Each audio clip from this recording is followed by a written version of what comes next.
भीमा कोरेगावच्या लढाईच्या विजयाचा सामाजिक स्तरावरती इतका प्रचंड मोठ्या प्रमाणात परिणाम होतो की त्या काळातली जी शूद्र आणि अतिशूद्र लोक होती त्यांच्यामध्ये प्रचंड मोठा आत्मविश्वास त्या ठिकाणी जागा होण्याचं काम त्या लढाईच्या नंतर व्हायला लागतं. आणि त्याचा परिणाम म्हणूनच पुण्यामध्ये महात्मा फुले हे सामाजिक क्षेत्रामध्ये प्रचंड मोठं काम उभं करण्याची हिंमत ते दाखवायला लागतात. का? कारण महात्मा फुले हे काही साधारण व्यक्ती नव्हते, ते इतिहासाचे गाढे अभ्यासक होते.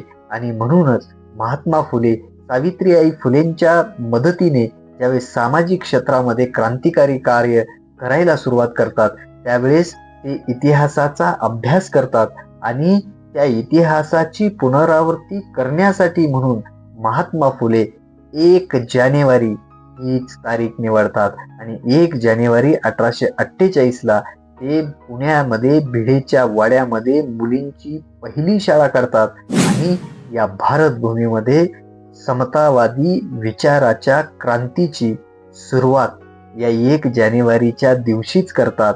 भीमा कोरेगावच्या लढाईच्या विजयाच्या नंतर अवघ्या 30 वर्षामध्येच महात्मा फुले पुण्यामध्ये भिडेच्या वाड्यात मुलींची पहिली शाळा काढतात आणि सगळ्या शूद्र अतिशूद्र आणि बहुजनांना निक्षून सांगतात की आपल्या पूर्वजांनी समतेच्या प्रस्थापनेसाठी हातामध्ये तलवार घेतली, पण आज काळ बदललेला आहे, आपणाला तलवारीच्या जागी लेखणी घ्यावी लागेल आणि लेखणीच्या माध्यमातून क्रांती करावी लागेल. हा विचार समाजामध्ये सावित्रीबाई फुलेंना सोबत घेऊन त्या ठिकाणी प्रस्थापित करण्याचं काम महात्मा फुले करतात. म्हणूनच 1 जानेवारी 1818च्या युद्धाने खऱ्या अर्थाने समाज परिवर्तनाच्या विचाराची बीज रुजवली गेली आणि त्या युद्धातील योद्ध्यांनी हे सिद्ध केलं की आपण सुद्धा लढू शकतो आणि जिंकू शकतो.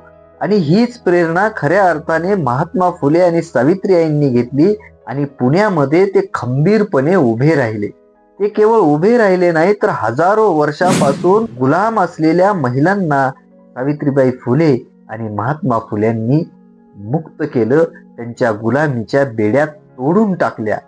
आणि हे करत असताना सावित्रीबाई फुलेवर महात्मा फुलेवर वेळोवेळी हल्ले झाले. सावित्रीबाई फुलेवरती शेण फेकलं गेलं, दगड फेकले गेले, पण त्या माऱ्याला ते कधीच घाबरल्या नाहीत. त्या हिमतीने उभ्या राहिल्या. त्याला पार्श्वभूमी होती याच 1 जानेवारी 1818च्या युद्धाची. कारण या युद्धामध्ये ज्या योद्ध्यांनी शौर्य दाखवलं होतं त्या शौर्याचा परिणाम म्हणूनच सावित्रीबाई फुले आणि महात्मा फुले हे खंबीरपणे पुण्यामध्ये कर्मठ असलेल्या पुण्यामध्ये उभे राहत होते. तीच प्रेरणा पुढे बाबासाहेबांनी घेतली आणि म्हणूनच 1818चं जे युद्ध होतं ते तलवारीच्या जोरावरती त्या काळामध्ये लढलं गेलं, पण नंतरच्या काळामध्ये महात्मा फुलेंनी त्या युद्धाला लेखणीच्या दृष्टीनं वळवलं आणि तोच धागा पकडून डॉक्टर बाबासाहेब आंबेडकर नंतरच्या काळामध्ये संविधानिक भारताची उभारणी करतात. हे आपण लक्षात घेतलं पाहिजे.